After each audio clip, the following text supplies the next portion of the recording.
Hello everyone, welcome to success with Rai academy. 30 जून 2021 के दैनिक जागरण के राष्ट्रीय संस्करण को आज की इस वीडियो में हम डिस्कस करेंगे। तो चलिए वीडियो को शुरू करते हैं। सबसे पहली जो हेडलाइन बनाई है दैनिक जागरण ने वो है 31 जुलाई तक लागू करें one nation one ration card योजना।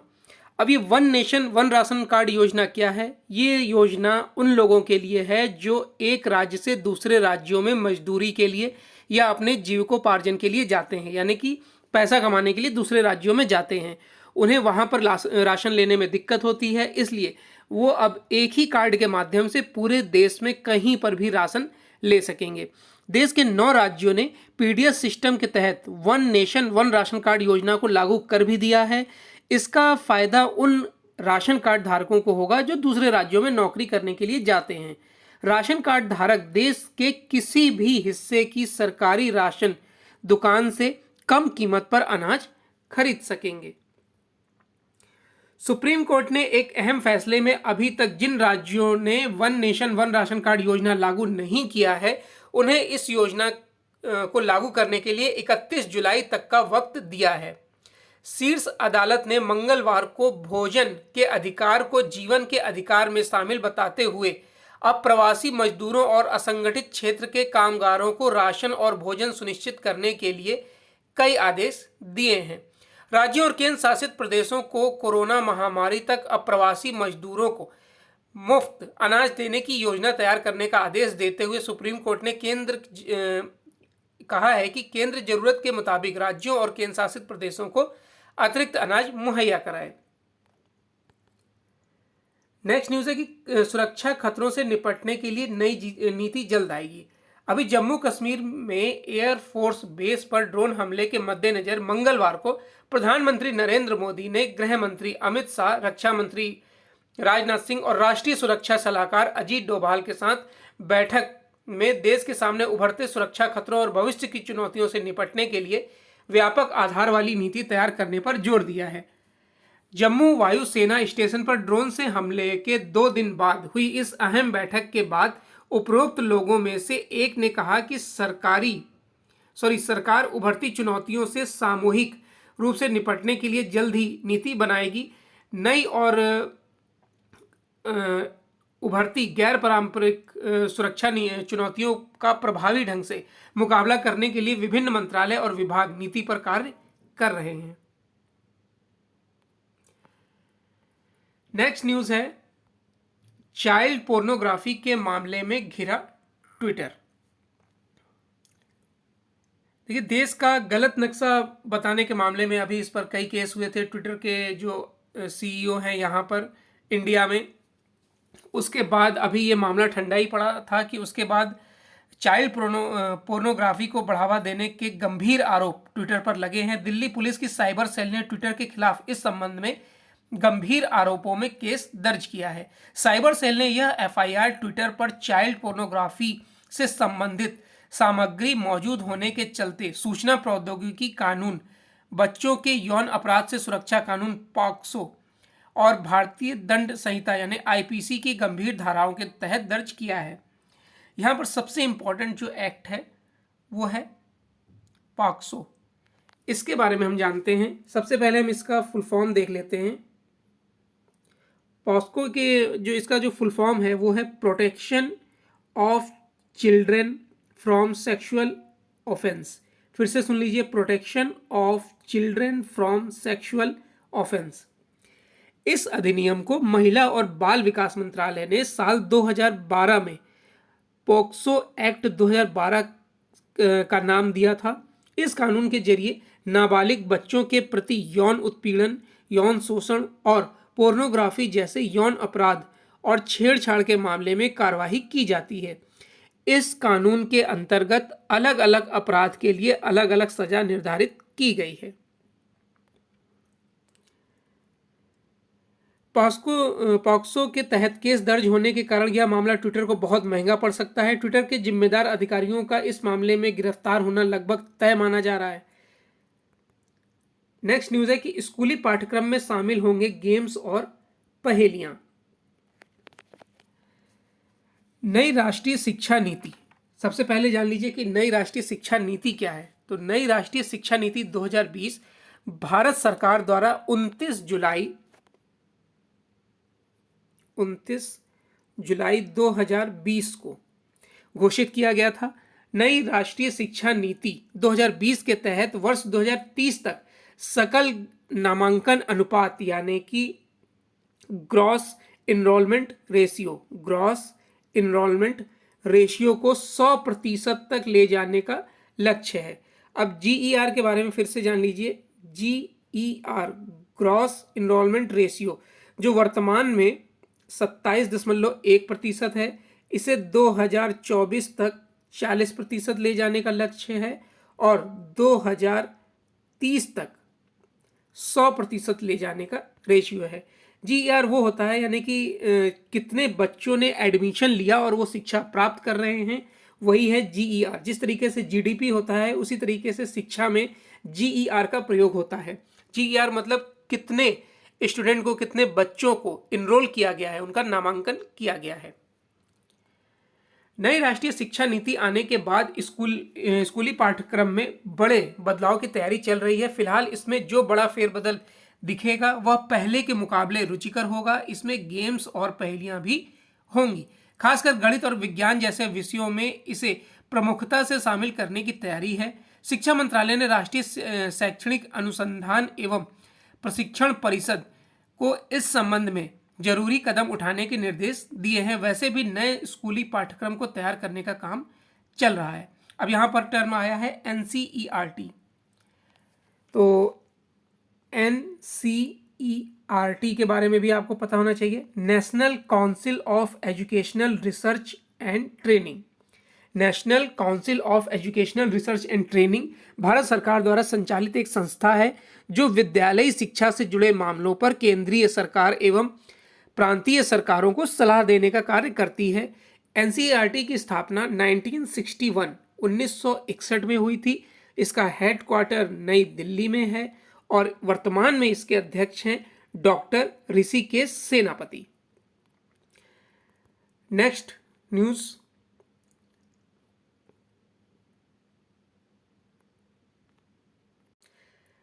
न्यूज़ है बालाजी श्रीवास्तव होंगे दिल्ली के नए पुलिस आयुक्त। यूपी कैडर के 1988 बैच के वरिष्ठ IPS बालाजी श्रीवास्तव को दिल्ली पुलिस आयुक्त का अतिरिक्त कार्यभार सौंपा गया है। विशेष आयुक्त विजिलेंस के पद पर उनकी वर्तमान में तैनाती है। गृह मंत्रालय ने इस संबंध में आदेश जारी कर दिया है। बुधवार को वह दिल्ली पुलिस के 23वें आयुक्त के रूप में कार्यभार संभाल लेंगे। उनका कार्यकाल मार्च 2024 तक रहेगा। मूल रूप से लखनऊ के मलिहाबाद निवासी हैं बालाजी श्रीवास्तव। इतना ही इंपॉर्टेंट है जानने के लिए इसमें। फिर नेक्स्ट है कि दिल्ली NCR में देश का पहला अर्बन वाइल्ड लाइफ कॉरिडोर बनाने की योजना। दिल्ली और हरियाणा के वन विभाग असोला भाटी वन्यजीव अभ्यारण्य के निकट एक व्यस्त सड़क पर अर्बन वाइल्ड लाइफ कॉरिडोर बनाने की अंतर्राज्यीय योजना पर काम चल रहा है। इस कॉरिडोर के जरिए तेंदुओं और अन्य जानवरों को सुरक्षित रास्ता मिल जाएगा। शहरी परिवेश में वन्यजीव प्रबंधन के लिए यह पहला ऐसा गलियारा होगा। अरावली पर्वत श्रेणी के दक्षिण दिल्ली रिज पर 32.71 वर्ग किलोमीटर में ये वन्यजीव अभ्यारण्य दक्षिण दिल्ली, फरीदाबाद और हरियाणा के गुरुग्राम जिले के उत्तरी भाग में स्थित है। यह उत्तरी अरावली तेंदुए वन्यजीव गलियारे का हिस्सा है जो राजस्थान के सरिस्का राष्ट्रीय उद्यान से दिल्ली रिज तक फैला हुआ है। दिल्ली के वन उप संरक्षक अमित आनंद ने बताया कि वन विभाग असोला भाटी में तेंदुओं की एक समृद्ध प्रवास प्रदान करने की कोशिश कर रहा है। नेक्स्ट न्यूज पर आते हैं। नेक्स्ट न्यूज है एयर चीफ मार्शल का बांग्लादेश दौरा बेहद अहम। वायुसेना। भारतीय वायुसेना ने वर्ष 1971 में बांग्लादेश की मुक्ति के लिए हुए युद्ध में मिली जीत की स्वर्ण जयंती के मद्देनजर air chief marshal RKS Bhadauria के पड़ोसी देश के दौरे को बेहद अहम बताया है। भदौरिया ने इस दौरान बांग्लादेश की राजधानी ढाका में वहां के शीर्ष सैन्य अधिकारियों के साथ द्विपक्षीय रक्षा सहयोग को बढ़ावा देने के मुद्दे पर बातचीत की है। वह पहले विदेशी सैन्य प्रमुख हैं जिन्हें बांग्लादेश की वायुसेना ने अपनी पासिंग आउट परेड में मुख्य अतिथि बनाया है। वायुसेना प्रमुख भदौरिया बांग्लादेशी अपने समकक्ष एयर मार्शल शेख अब्दुल हन्नान के आमंत्रण पर सोमवार को 2 दिवसीय यात्रा पर पड़ोसी देश यानी बांग्लादेश पहुंचे हैं। भारतीय वायुसेना ने मंगलवार को एक बयान में कहा कि यह पहला मौका है जब बांग्लादेश की वायुसेना ने किसी विदेशी सैन्य प्रमुख को बतौर मुख्य अतिथि परेड का मुआयना करने के लिए आमंत्रित किया है। नेक्स्ट न्यूज है कि पीएम किसान निधि की वसूली नहीं करने पर केंद्र करेगी सख्ती। तो सबसे पहले आपको प्रधानमंत्री किसान सम्मान निधि योजना के बारे में पता होना चाहिए। भारत सरकार की महत्वपूर्ण योजनाओं में से एक है प्रधानमंत्री किसान सम्मान निधि योजना। इस योजना के अंतर्गत छोटे और सीमांत किसानों को आर्थिक सहायता प्रदान की जाती है जिनके पास 2 हेक्टेयर या फिर आप कह सकते हैं 4.9 एकड़ से कम भूमि है। इस योजना के तहत सभी किसानों को न्यूनतम आय सहायता के रूप में प्रति वर्ष 6,000 रुपए मिल रहे हैं। तो प्रधानमंत्री किसान सम्मान निधि योजना जो ये है कि वसूली नहीं करने पर केंद्र करेगा सख्ती, ये मामला है कि कुछ राज्यों ने इसमें किया क्या है कि बिना किसी जांच पड़ताल के, यानी कि जिनकी भूमि 2 एकड़ से भी ज़्यादा है, 2 हेक्टेयर से ज़्यादा है, उनको भी इस योजना में जोड़ लिया है और उन्हें 6,000 रुपये वार्षिक मदद दी जा रही है। अब उसमें कई अफसर, कर्मचारी और राज्य इसमें घेरे में आ रहे हैं। तो अब इसमें ये हो रहा है कि जिन लोगों ने ये राशि प्राप्त की है, जिनके द्वारा प्राप्त की है, जिन कर्मचारियों और अधिकारियों की इसमें गलती हुई है, उनसे ही उन पैसों की वसूली की जाए।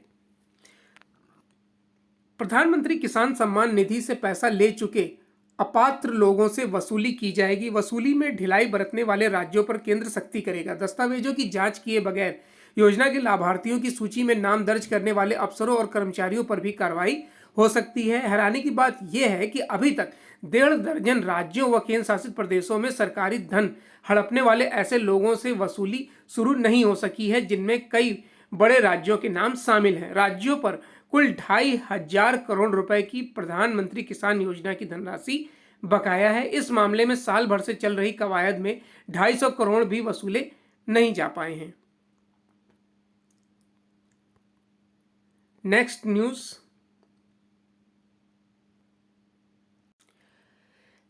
है बिजनेस पेज से, और पहली न्यूज़ है कि एमएसएमई की भी होगी रेटिंग। अब ये सबसे पहले न्यूज़ में आपको पता होना चाहिए कि एमएसएमई होता क्या है। देखिए, एमएसएमई जिसका फुल फॉर्म होता है micro small and medium enterprises. अब ये है क्या? भारतीय अर्थव्यवस्था की रीढ़ है ये। एमएसएमई का मतलब सूक्ष्म, लघु एवं मध्यम उद्यम है। ये देश के सकल घरेलू उत्पाद यानी जीडीपी में लगभग 29%, 29% का योगदान करते हैं। एमएसएमई सेक्टर देश में रोजगार का सबसे बड़ा जरिया माना जाता है। एमएसएमई में वह सभी व्यापार आते हैं जिनमें 30 करोड़ तक का इन्वेस्टमेंट हुआ होता है और 100 करोड़ का टर्नओवर होता है। ये इंपॉर्टेंट है, याद रखिएगा। मैन्युफैक्चरिंग और सर्विस सेक्टर दोनों ही एमएसएमई के अंतर्गत आते हैं और दोनों का मापदंड भी एक ही है। इसकी शुरुआत, एमएसएमई की शुरुआत 2007 में हुई थी। अब न्यूज़ पर आते हैं हम कि बड़ी कंपनियों की तरह अब एमएसएमई की भी रेटिंग होगी। इससे उन्हें अपने कारोबार के लिए वित्तीय इंतजाम करने में आसानी होगी और विदेशी निवेशक अपनी पूंजी लगा सकेंगे। सोलर, इलेक्ट्रिक वाहन, बायोगैस जैसे ग्रीन सेक्टर में एमएसएमई को प्रोत्साहित करने की योजना भी तैयार की जा रही है। वित्तीय संस्था ग्रीन सेक्टर में काम करने वाली एमएसएमई को प्राथमिकता के आधार पर लोन देंगे। केंद्रीय एमएसएमई मंत्री नितिन गडकरी ने मंगलवार को दैनिक जागरण एवं चैम्बर्स ऑफ इंडियन यानी कि एमएसएमई की तरफ से आयोजित कार्यक्रम में ये जानकारी दी थी। एमएसएमई में होने वाले भुगतान की समस्या को दूर करने के लिए एमएसएमई मंत्रालय स्थायी समाधान इसमें खोज रहा है। केंद्रीय मंत्रालय ने बताया कि जीएसटी और इनकम टैक्स रिकॉर्ड के आधार पर एमएसएमई की रेटिंग की जा सकती है। अब जीएसटी के बारे में आपको पता होना चाहिए। जीएसटी का फुल फॉर्म होता है goods and service tax. Goods and service tax जो कि 1 जुलाई 2017 से लागू हुआ था। ये भी इंपॉर्टेंट है, पता होना चाहिए आपको। जीएसटी को देश का सबसे बड़ा कर सुधार माना जाता है। इसके लागू होते ही service tax, sales tax, VAT, excise duty जैसे अप्रत्यक्ष कर से मुक्ति मिल जाएगी और मुक्ति मिल गई है, और उनकी जगह जीएसटी लगेगा जो देश भर में एक जैसा समान होगा, यानी कि एक देश एक कर। जीएसटी जीएसटी 4 तरीके के होते हैं, आपको पता होना चाहिए। जीएसटी 4 टाइप के होते हैं। पहला है सीजीएसटी, केंद्र के हिस्से का टैक्स होता है ये। एसजीएसटी, ये राज्य के हिस्से का टैक्स होता है। यूजीएसटी, ये केंद्र शासित प्रदेशों के हिस्से का टैक्स होता है। और आईजीएसटी, ये केंद्र और राज्य दोनों के हिस्से का टैक्स होता है। और इसमें आगे ये बताया गया है कि कार्यक्रम में मौजूद सिडबी के चेयरमैन व एमडी एस रमन और एवं चैम्बर ऑफ इंडिया एमएसएमई के प्रेसिडेंट मुकेश मोहन गुप्ता को एमएसएमई की रेटिंग के मानक तैयार करने के लिए कहा गया है। तो एक टर्म और आ गया हमारे सामने, सिडबी। सिडबी का फुल फॉर्म आपको पता होना चाहिए, small industry and development bank of India. Small industries development bank of India, जिसकी स्थापना 2 अप्रैल 1990 को की गई थी। सिडबी भारत सरकार के वित्त सेवाएं विभाग के तहत कार्य करती है। इसका हेडक्वार्टर लखनऊ में है और अध्यक्ष आपको पता चल गया, एस रमन। नेक्स्ट न्यूज है एसबीआई हर महीने 4 मुफ्त लेन देन, उसके बाद कटेगा चार्ज। एसबीआई ने अपने नियम 1 जुलाई से बदल दिए हैं। अगर आपका एसबीआई में अकाउंट है तो आपको ये नियम पता होने चाहिए कि देश के सबसे बड़े कर्जदाता भारतीय स्टेट बैंक के basic savings bank deposit account धारकों को 1 जुलाई से कुछ अतिरिक्त शुल्क देना पड़ सकता है अगर वो 4 बार लेन देन करते हैं, निकासी यानी कि एटीएम यूज़ करते हैं तो 4 बार से ज़्यादा पर फिर उन्हें 15 रुपये प्लस जीएसटी प्रत्येक लेन देन या निकासी पर देना होगा। और इसी तरीके से अगर खाता धारकों को 1 वर्ष में अधिकतम 10 चेक पन्नों वाला चेकबुक ही मुफ्त में मिलेगा, यानी कि आप बहुत ज़्यादा 10 चेक पूरे साल में इस्तेमाल कर सकते हैं, यानी कि एवरेज 1 से भी कम आ रहा है। और अगर उससे ज़्यादा अगर आप यूज़ करते हैं तो आपको 10 रुपये से लेकर 75 रुपये तक का शुल्क देना पड़ सकता है।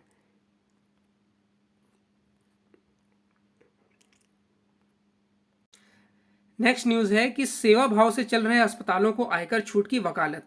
नीति आयोग ने लाभ की इच्छा के बिना नॉट फॉर प्रॉफिट चल रहे अस्पतालों को आयकर से पूरी तरह मुक्त रखने की वकालत की है। आयोग ने यह भी कहा है कि निजी स्वास्थ्य सेवा क्षेत्र में निवेश का स्तर काफ़ी कम है, इस वजह से स्वास्थ्य क्षेत्र का समग्र विकास नहीं हो पा रहा है। Not for profit hospital model in India नामक रिपोर्ट में नीति आयोग ने प्राथमिक स्वास्थ्य केंद्रों, सरकार संचालित परिचालनों और सरकारी कंपनियों के हॉस्पिटल को सार्वजनिक निजी भागीदारी यानी कि पीपीपी P3 जो कि कल की वीडियो में आपको बताया गया था से चलाने के लिए बहुत अच्छा प्रदर्शन कर रहे हैं। निजी अस्पतालों की सेवा लेने का भी विचार दिया गया है। देखिए कई टर्म ऐसे आते हैं जो रिपीट होते हैं। अब जैसे P3 पब्लिक प्राइवेट पार्टनरशिप, ये कल के वीडियो में आपको बताया गया था, इसलिए आप अगर कॉम्पिटिटिव एग्जाम की प्रिपरेशन करते हैं, तैयारी करते हैं तो आप ये वीडियो रेगुलर देखिए, क्योंकि रोज़ आपको ऐसे टर्म मिलेंगे जो शायद आपको पता हो। अगर आपको नहीं पता है तो उसके बारे में आप नोट डाउन करते हुए चलिए, नोट्स बनाइए। एक समय ऐसा आएगा जब वो चीज़ें न्यूज़पेपर में ही रिपीट होने लगेंगी, जिसे मैं बताऊंगा या आप खुद भी पढ़ेंगे। अब जैसे P3 है, ये कल के वीडियो जिन्होंने भी देखा होगा उन्हें P3 के बारे में पूरा पता होगा, तो आज उसे बताने की आवश्यकता या उन्हें समझने की आवश्यकता नहीं होगी। नेक्स्ट पेज है हमारा एडिटोरियल पेज। एडिटोरियल पेज में जो हमारा पहला आर्टिकल है वो है अफगानिस्तान में नाकाम होता अमेरिका, और यह आर्टिकल लिखा है विदेश मंत्रालय में सचिव रहे विवेक काटजू ने। तो शुरुआत में ही हम जान लेते हैं कि अफगानिस्तान देश के बारे में शुरुआत में ही जान लेते हैं ताकि हमें आर्टिकल समझने में काफ़ी आसानी हो। देखिए अफगानिस्तान एक इस्लामिक गणराज्य दक्षिण एशियाई देश है जो विश्व का एक भू आवेशित देश है। अप्रैल 2007 में अफगानिस्तान सार्क का 8वां सदस्य बना। अफगानिस्तान के पूर्व में पाकिस्तान, उत्तर पूर्व में भारत तथा चीन, उत्तर में ताजिकिस्तान, काजाकिस्तान और तुर्कमेनिस्तान है, और पश्चिम में ईरान है। 18 अगस्त 1947 को ये अंग्रेजों से आज़ाद हुआ था। अशरफ गनी वर्तमान में यहाँ के राष्ट्रपति हैं। डूरंड रेखा आपने कई बार एग्जाम में आया होगा, सुना होगा, या प्रीवियस ईयर पेपर आप सॉल्व करते होंगे तो डूरंड रेखा के बारे में आपने जरूर सुना होगा, पढ़ा होगा। तो डूरंड रेखा पाकिस्तान और अफगानिस्तान के मध्य है, जो कि 2430 किलोमीटर लंबी है। अफगानिस्तान 7वीं सदी तक अखंड भारत का एक हिस्सा भी था। यह पहले एक हिंदू राष्ट्र था, बाद में बौद्ध राष्ट्र बना और अब इस्लामिक राष्ट्र है। तो ये अफगानिस्तान के बारे में ब्रीफ नॉलेज थी। गत 25 जून को अमेरिकी राष्ट्रपति जो बाइडेन ने अफगान राष्ट्रपति अशरफ गनी और राष्ट्रीय पुनर्गठन वाली उच्च परिषद के चेयरमैन अब्दुल्ला अब्दुल्ला से मुलाकात की। बाइडेन ने सुरक्षा मोर्चे पर अफगानिस्तान की सहायता के लिए अमेरिकी सहयोग दोहराने के साथ ही स्पष्ट किया है कि 11 सितंबर तक अमेरिकी फौजों की वापसी को लेकर उनका फैसला नहीं बदलेगा। तब तक नाटो सेनाओं की भी वापसी हो जाएगी। अब यहाँ पर नाटो शब्द आया है तो इसके बारे में भी आपको पता होना चाहिए। तो इसका फुल फॉर्म होता है, नाटो का फुल फॉर्म होता है नॉर्थ अटलांटिक ट्रीटी ऑर्गेनाइजेशन। एक सैन्य गठबंधन है। जब इसकी स्थापना हुई थी, यानी कि जब इसकी स्थापना 4 अप्रैल 1949 को इसकी स्थापना हुई थी, तो ये एक सैन्य गठबंधन के रूप में स्थापना की गई थी। गठन के शुरुआत में कुछ वर्षों में यह संगठन एक राजनीतिक संगठन के रूप में था, इससे ज़्यादा कुछ नहीं था। इसका जो हेडक्वार्टर है वो ब्रुसेल्स बेल्जियम में है। अमेरिकी योजना मुख्य रूप से 3 बिंदुओं पर टिकी है। एक है अंतरिम सरकार का गठन अफगानिस्तान में, अंतरिम सरकार का गठन जिसमें अफगान नेता और तालिबान दोनों शामिल होंगे। दूसरा बिंदु संघर्ष विराम, और तीसरा अफगानिस्तान की भविष्य की चर्चा से जुड़ा है। चूंकि तालिबान हमले करने और इलाके कब्जाने में जुटा है, इसलिए ये उम्मीदें चकनाचूर हो रही हैं। आगे ये बताया गया कि पाकिस्तान भी यही कहता है, लेकिन उनकी करनी और कथनी में अंतर दिखता है। उसने हमेशा अफगानिस्तान के आंतरिक मामलों में दखल देने और भारत अफगान रिश्तों को पटरी से उतारना चाहा है। ऐसे में अफगानिस्तान की भावी स्थिति को लेकर दावे के साथ कुछ भी नहीं कहा जा सकता है। अफगानी लोगों के साथ तमाम देश बदतर परिदृश्य के लिए खुद को तैयार कर रहे हैं। इसी बीच अमेरिका करीब 1 लाख लोगों को किसी बाहरी स्थान पर भेजने की तैयारी कर रहा है। अधिकांश रिपोर्ट यही संकेत करती हैं कि उन्हें अमेरिकी क्षेत्र गुआम में ले जाया जा सकता है। बाइडेन प्रशासन यह मान रहा है कि अफगानिस्तान में सक्रिय अंतर्राष्ट्रीय आतंकी समूहों से निपटने के लिए उसके पास पर्याप्त क्षमताएं हैं और वे अमेरिका को नुकसान नहीं पहुंचा सकते। उसके पलट अफगानिस्तान में संयुक्त कमान के मुखिया जनरल मिले ने कुछ दिन पहले भी यह स्वीकार किया था कि अगर अफगान सरकार कमजोर होती है तो अफगान सेना तितर बितर हो जाती है, तो 2 वर्षों के भीतर अंतर्राष्ट्रीय आतंकी समूह अमेरिका को चुनौती देने में सक्षम हो जाएंगे। अब यही उम्मीद की जा सकती है कि अफगानिस्तान में बदतर परिदृश्य ना बने, मगर नीतियां उम्मीद के आधार पर नहीं बनाई जा सकती हैं। इसलिए भारत भी तालिबान को अनदेखा नहीं कर सकता है। उसे तालिबान से वार्ता की कड़ियां जोड़नी चाहिए, भले ही उसके पाकिस्तान के साथ कितने भी गहरे रिश्ते क्यों ना हो। नेक्स्ट आर्टिकल है आम आदमी होने की सजा, और ये लिखा है दैनिक जागरण के एसोसिएट एडिटर राजीव सचान द्वारा आर्टिकल लिखा गया है। कृषि कानून विरोधी आंदोलनकारियों ने अपने आंदोलन के 7 माह पूरे होने के मौके पर राज्यपालों और उपराज्यपालों को ज्ञापन देने की ठानी। इसमें कुछ भी गलत नहीं था, लेकिन ज्ञापन देने का जो असल मकसद था वो था शक्ति प्रदर्शन करना। और क्योंकि आपको पता होगा कि कृषि आंदोलन लगातार अब धीमा पड़ता जा रहा है, या कह सकते हैं कि अपनी मौजूदा जो मांग थी वो खोता जा रहा है, चमक खोता जा रहा है। 26 जून को पंजाब, हरियाणा, दिल्ली एनसीआर में तथाकथित किसान आंदोलनकारियों के कारण कई मार्गों पर यातायात अवरुद्ध भी हुआ। जाम में फंसे लोगों का कसूर सिर्फ इतना था कि वे आम नागरिक थे। वे किसान आंदोलन के कारण पहले भी परेशान होते रहे हैं। यदि किसान संगठन अपनी मनमानी पर आमादा रहते हैं तो आगे भी इसी तरह से परेशानियां आती रहेंगी। यदि अदालतें कभी आम लोगों की शिकायत का संज्ञान लेती भी हैं कि ऐसे दार्शनिक फैसले सुना देती हैं कि धरना प्रदर्शन के नाम पर सड़कों पर कब्जा नहीं किया जा सकता। आखिर यह तथ्य है, शाहीन बाग के धरने और किसान आंदोलन को लेकर ऐसे ही फैसले दिए जा चुके हैं। सुप्रीम कोर्ट को यह सुनिश्चित करना चाहिए कि किसान संगठन सड़कों पर काबिज न रहें, क्योंकि जब उसने सड़कों पर अनिश्चितकालीन तक काबिज न रहने वाला फैसला दिया था तब किसान संगठनों को दिल्ली की सीमा से लगी सड़कों पर बैठे हुए महीने हो गए थे। कोई नहीं जानता था कि सुप्रीम कोर्ट ने अनिश्चितकालीन को परिभाषित करने की जरूरत क्यों नहीं समझी। यह अराजकता की आग में घी डालने के अलावा और कुछ नहीं है कि कृषि कानून विरोधी प्रदर्शनकारियों से सड़कें खाली कराने की जरूरत कोई नहीं समझ रहा है।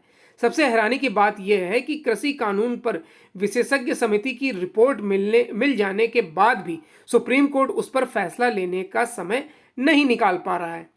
रिपोर्ट 19 मार्च को सौंपी गई थी और उस पर कब विचार होगा ये आने वाला समय बताएगा। नेक्स्ट है आसमानी आतंक। स्टार्टिंग में हम इस न्यूज़ को डिस्कस कर चुके हैं तो इसलिए इस आर्टिकल को हम डिस्कस नहीं करेंगे। देखिए यहाँ पर एक न्यूज़ दी हुई है कि पाकिस्तान को बड़ी कीमत चुकानी होगी तालिबान को पनाह देने की। अफगानिस्तान के उपराष्ट्रपति अमरुल्लाह सालेह ने पाकिस्तान को तालिबान का समर्थन करने और पनाह देने पर जमकर लताड़ लगाई है। सालेह ने पाक को चेतावनी भी दी है कि उसे इसकी बड़ी कीमत चुकानी पड़ सकती है। अफगानिस्तान के उपराष्ट्रपति ने कहा कि पाकिस्तान के पास एक मौका है कि वह शांति वार्ता का आयोजक बनते हुए महत्वपूर्ण भूमिका निभा सकता है। उसके लिए अफगानिस्तान का विश्वस्त साझेदार बनने का यह अंतिम अवसर है। यहाँ तक कि अब तो उसकी नेशनल असेंबली में भी अफगान नागरिकों की हत्या की निंदा की जा चुकी है। संयुक्त राष्ट्र की रिपोर्ट के अनुसार पाकिस्तान के लश्कर तोयबा और जैसे मोहम्मद जैसे जिहादी संगठन अफगानिस्तान में तालिबान के साथ मिलकर सुरक्षा बलों के खिलाफ लड़ रहे हैं। पाक के आंतरिक मंत्री शेख राशिद खुद स्वीकार कर चुके हैं कि तालिबान के परिजन पाक में ही रहते हैं। तालिबानी भी यहाँ इलाज कराने के लिए आते हैं। तो ये आज का 30 जून 2021 का दैनिक जागरण का राष्ट्रीय संस्करण था। आई होप आपको वीडियो अच्छा लगा होगा। अगर वीडियो अच्छा लगा तो लाइक और शेयर कर दीजिएगा। वीडियो देखने के लिए धन्यवाद।